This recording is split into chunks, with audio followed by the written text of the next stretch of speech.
There's been a horrible accident, I said hastily. I don't know what happened. Corcoran's eyeless skull gawked, his lower jaw having sagged more since I first found him, making it look like his corpse was trying to scream. His body is just a casing to be discarded, the man said softly. What's important is that you will not deny him burial in the method we prepared for him. We're his protectors. Stop us from doing his will and you'll be harmed. His transition has come and we are ready. Go back in the house. No one needs to know.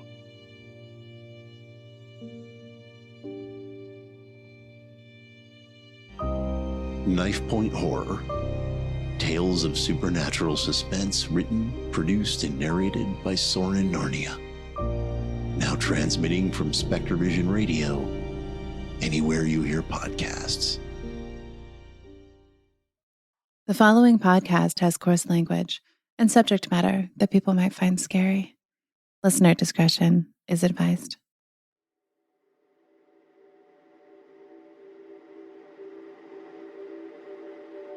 How do we know that death is the end? Throughout millions of years, we've participated in the circle of life and death, contributing to a cyclone of energy. So in theory, our connection to the afterlife can become stronger as we continue to contribute. We can tap in. More and more people have started to recognize that they are empaths, clairvoyant, or just sensitive. In the past, making these claims would have had you burned as a witch, but nowadays, you can attend seminars on the matter. It all depends on what you decide is real. And I guess anything can become real if you decide that it is.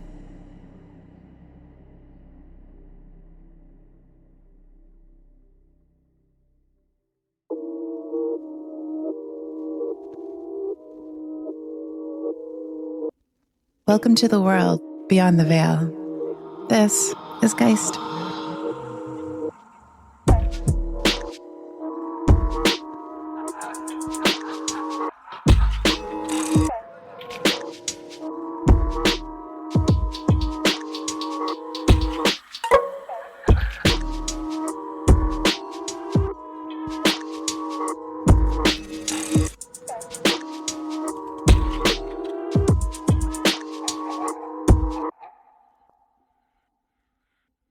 In 1974, Sue and her husband Bob moved into a home, an old doctor's house. It seemed ideal as Bob could practice there and see his patients, and Sue was trained as a nurse. But then Sue started to notice that the house may not have been empty when they moved in. I don't really know too much about the history of my great-grandfather's family coming out from Ireland, but there was a large family. He had 8 children, and my grandmother is psychic as well, and she used to read tea leaves. My mother also was very sensitive to the other side, and my cousin, her sister's daughter, is also very psychic. And I also could do that. I remember knowing things as probably a teenager. I remember knowing something was going to happen. And then it would. And I thought, well, yeah, I expected that. The house was the end 2 units of a row house. It had always been a doctor's home. The office was attached to the main body of the house. It kind of rambled because of the size of it. The old doctor, I guess the last one that lived in the house, some of his old furniture was still in the house, wicker chairs and such. The stairs creaked, and it was just an old house, really. But it was fun. It had some character, and we liked it. So we moved in, and everything was fine, except then things started happening. The first night they stayed in their new home, is when everything began. So we moved ourselves and with the help of some friends, and we finally got everything all put around and the bed set up, and it was a long day packing up and moving it. We finally went to bed, but I couldn't settle, and so I was lying in bed, and then I started to hear someone coming up the stairs. The neighborhood wasn't impressive that we moved into, so I thought, oh my, somebody's broken into the house. I didn't hear anything like that. Someone definitely was on the stairs. Climbed one step, two step, as you do, and each step creaked, and it creaked, and it creaked. My heart was just in my mouth, pounding. I was terrified. I thought we were going to be killed. And I wanted to wake up Bob, but I just couldn't, because I didn't want them to know that I was awake. Just lay there and listen to the creaking on the stairs, and then the landing, creak, creak, creak up the last 4 steps. And then it stopped outside our bedroom door. And I thought, okay, that's it, we're done. And I was just dying. I didn't want to breathe because I thought it was going to be too loud, but I couldn't not breathe because I was just exploding from holding my breath. Anyway, I lay there, and then finally, okay, nothing's happening. You can just exhale, just relax, because nothing's happening here. But it was terrifying at the time. Eventually, I fell asleep. But it was the start of a few incidences that were sometimes dramatic.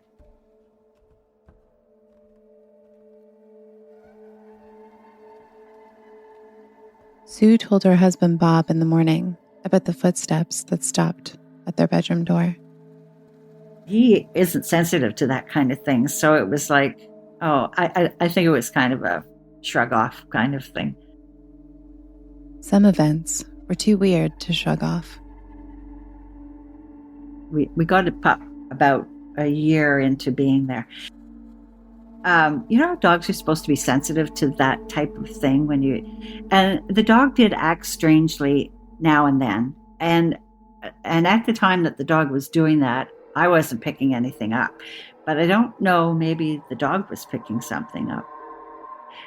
He seemed to be looking at something and freaking out a little bit. Yeah.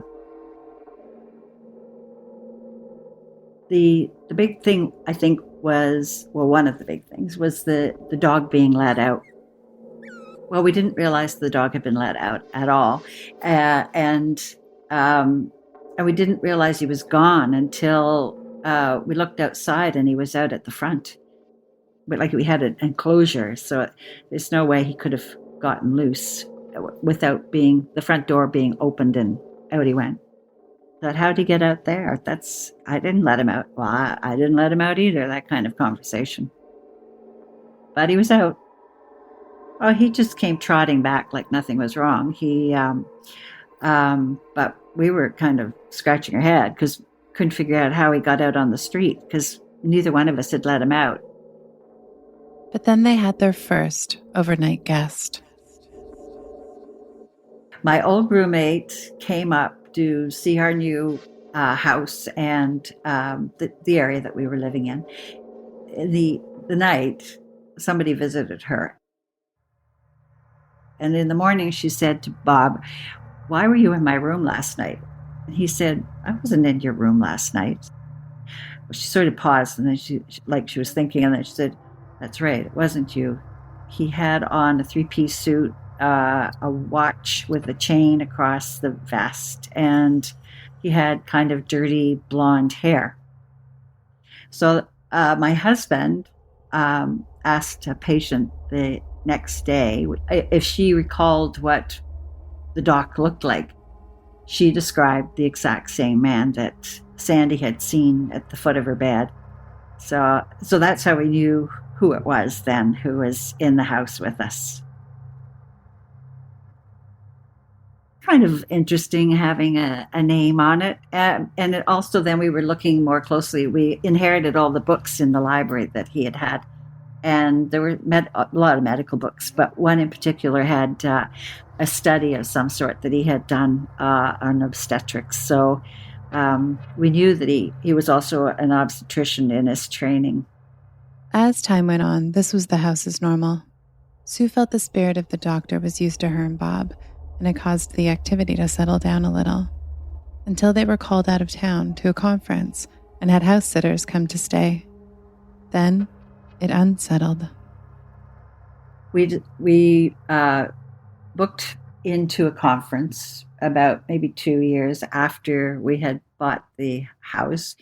And so Bob hired a locum to come in to work his office. So we went away and thought everything was fine. And then when we came back, they were just totally freaked. They were so glad to see us because they just could hardly wait to get away from the place. I don't know what happened to them. I know the dog had a few issues again. And they personally, I must have seen him. It was like House of Horrors. I think he must have kept them very busy because I don't remember them saying anything except that they were packed. They were ready to go. They just wanted out. Sue and Bob's life continued in the house, and they were preparing for a new baby, with the old doctor watching. When I became pregnant with my first child, the energy in the house shifted again. He became much more active. You often have to go to the washroom when you're pregnant because of the pressure on your bladder. So I would make my night visits to the washroom, and I always felt like I was being watched. It was kind of disconcerting, really. It was it was an invasion of your privacy, really. It bothered me. With that pregnancy and with the subsequent others, I always felt that when I was up at the bathroom, and I could see him kind of out of the corner of my eye. When you look directly, I never saw anything, but like the far corners of my eye, I could pick up movement. Sue would voice her frustration. Just go back to bed, go to sleep. I'm fine. Just leave me alone. I'm fine.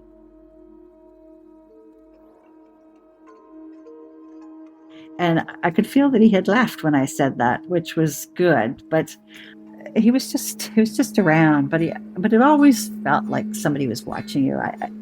And it really did start to get a bit irritating. After years of the old doctor watching from the shadows, Sue had had enough. Well, like I said, I was irritated with always feeling like someone was there. And Bob, of course, was never bothered with it because he wasn't sensitive to that. And it was just on and on and on. And I just got totally frustrated. I think actually I heard from somebody, well, just tell him to go or whatever. I thought, well, okay. So I did try that to see what would happen. I said, I've had enough. Just leave. I've had enough. Get out of here. And I did feel like he was gone.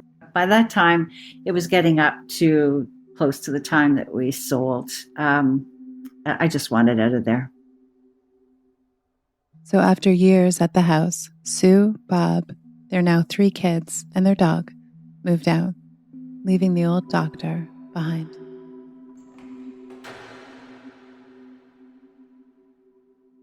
Even though she was no longer at the home, Sue's sensitivity was still strong. When I get a premonition, I'm not doing anything. It's like turning on the radio. You hear a sound, you just get a feeling. I was just folding laundry, and I don't know why I thought of her, but I thought, oh, Aunt Joan. I wonder if Aunt Joan is still alive. She's pretty old now. And then I thought, no, she died. She's dead. And I got a call the next day, and my cousin said that she had passed away and that they were going to have a memorial for her, and would I like to come?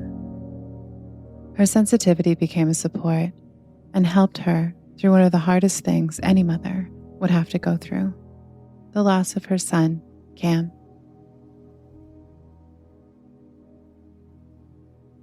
Prior to Cam's passing, the energy in the house became electric.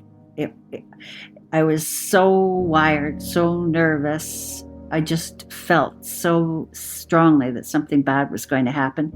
And I didn't really know what, but I knew it was big. Had a mother who was very, she wasn't ill, but she was old and she was on the frail side. And she had Alzheimer's pretty advanced. And I thought that maybe she was going to die. And she actually was what I thought was going to happen. I was talking to somebody after Cameron had passed who also had lost her son. And she asked me if the energy in the house had changed prior to Cameron's death. And I said, well, that's so strange that you asked that. I said, it was unbelievable what was going on in the house. It was just horrible, really. And she said the same thing had happened to her before her son had passed as well.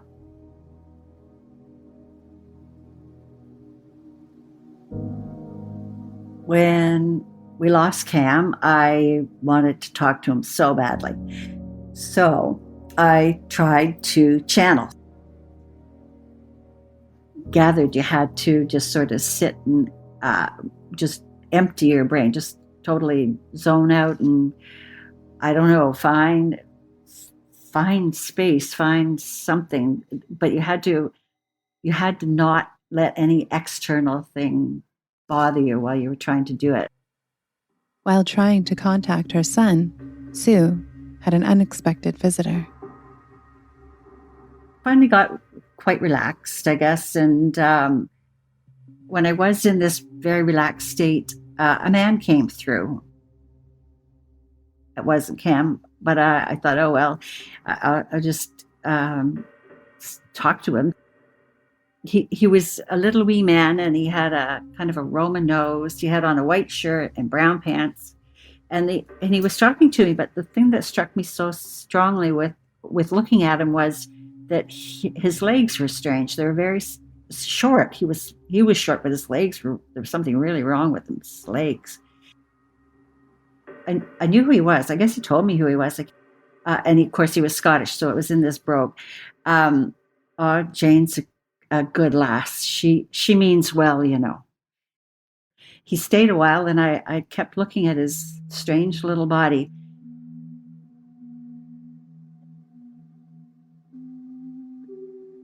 I did tell Jane when I saw her at work the next time I saw her that I had been trying to channel Cam, and her dad came through and he passed a message to her saying she's a good lass and she means well. So it was a significant thing for him to say because she needed to hear that. When Sue described Jane's dad, Jane confirmed that a white t-shirt and brown pants was what he often wore. The focus on his legs was because he had rickets, which is a condition of the bones that can cause deformities like bowed legs. And his message, Jane is a good lass, she means well, pertained to the day that he died, a message that only Jane and her father would have understood.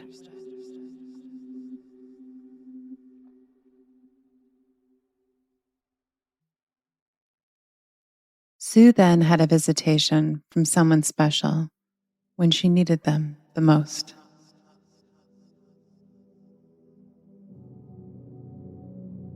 When we lost Cam, I just withdrew. I wasn't eating, and I just withdrew into his room. There was a Chesterfield in there, and I was lying down.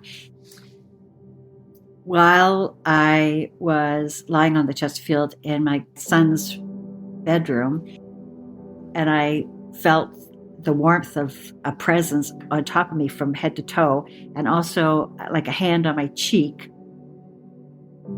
And when they started to go, and I felt the warmth left, and I said, no, come back, I'm cold. And then I said, I'm cold, come back. And so they put their hand back on my cheek, and that warmth came right down on me again. the thing that was interesting about that was that the presence had heat. That I definitely felt a temperature change when they were there and when they were gone, which was kind of interesting and surprising. So further on that, then I did go to a medium, and I found out that it was my grandmother that had been there. I was with them all the time. So we were very close, my grandparents and I.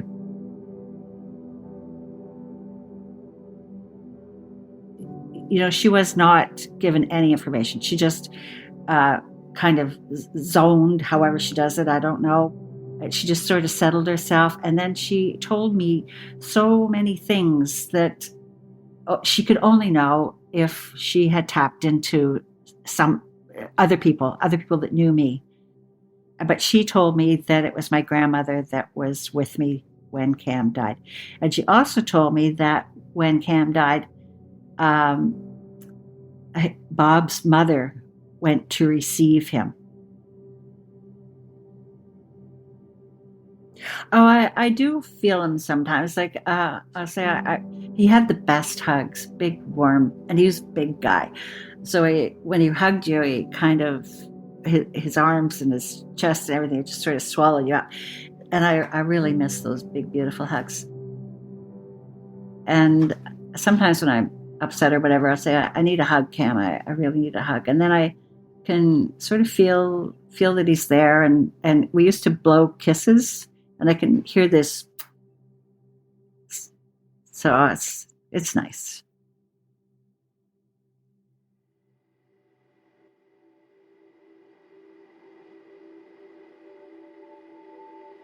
I do definitely strongly believe that there is another side, another dimension. Yes, there's energy. Like I do believe that.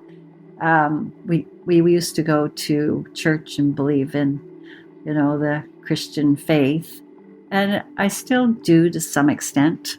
I still say my prayers every night, but my perception of what I was taught and what I think now is altered between one thing and another. And I don't think that it's wrong because maybe this energy is the soul. I don't know. How are we ever going to know that until we get to the other side, maybe?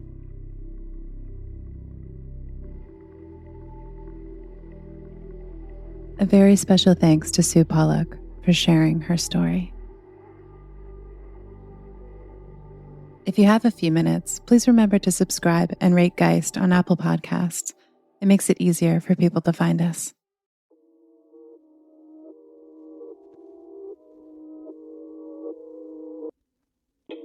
If you have a story you've been hiding, submit it to us at geistpodcast.com. Geist is written and directed by me, Danielle Matar. Original music and sounds by Beau Jensen. Geist branding is by Jake Carruthers. Follow us on Instagram at Geist_podcast. Follow us on Facebook at Geist Podcast. And follow us on TikTok at Geist_podcast. We're so appreciative of all the support and interest. And until next time, sleep tight.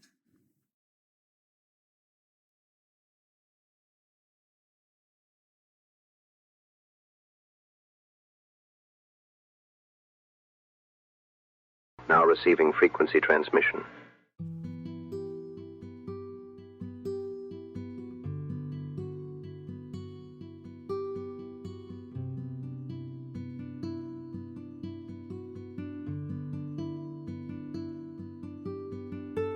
I think ideas come from everywhere. On one hand, I believe our subjective experiences present ideas to us through circumstance and everyday happenstance. Sometimes answers are provided to questions that we didn't even know to ask. I think ideas come from our heart, that they are born out of our feelings. I also think ideas float above us in the ether, and that in extreme moments or instances of heightened sensitivity, we are capable of accessing them from some sort of vast, shared cosmic consciousness stream.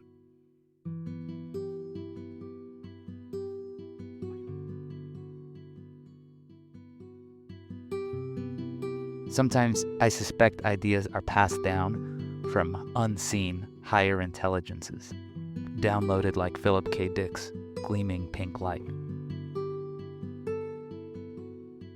But I also think some of the most fascinating and transformative ideas come from what Dick called the trash stratum, from lowbrow pop culture like comic books, paperbacks, monster movies, and the like.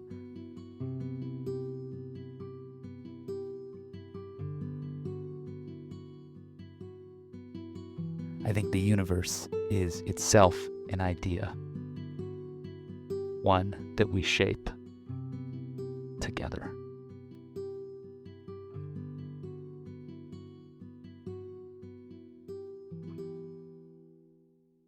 Transmission complete. Stay tuned to Spectrovision Radio. Stay.